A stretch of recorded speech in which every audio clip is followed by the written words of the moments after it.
So, dito na tayo. Ito yung kubo-kubo namin pahingahan. Pasok tayo dito sa loob. Pakita ko yung mga tanim. Yan, sa bungad may mga okra.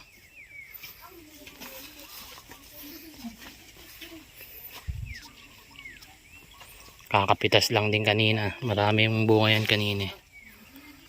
Yan. Yan yung loob. Dito may mga matawag dito. Upo. Sayang oh, yung naanak ko ng ibon. Yan, may upo, may malaki na. Ilang beses na rin napitasan to eh.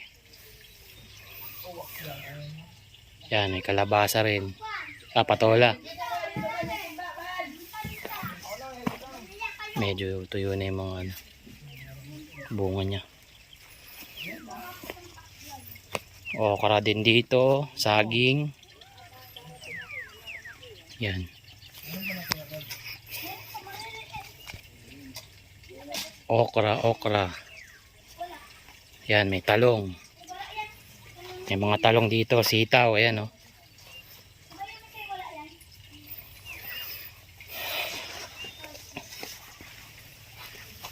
Talong.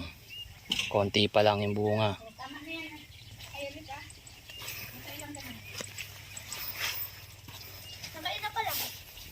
Doon sa labas guys, mga pakwan. Diyan yung mga pakwan. Maraming pakwan na pitas eh. Yan yung mga pakwan. Pakita ko sa inyo. Marami pa dyan oh. Matamis.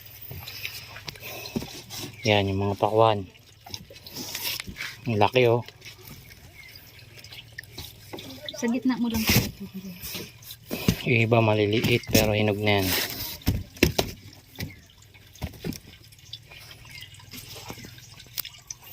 Yan, sariwang gulay. Okra, talong, sitaw.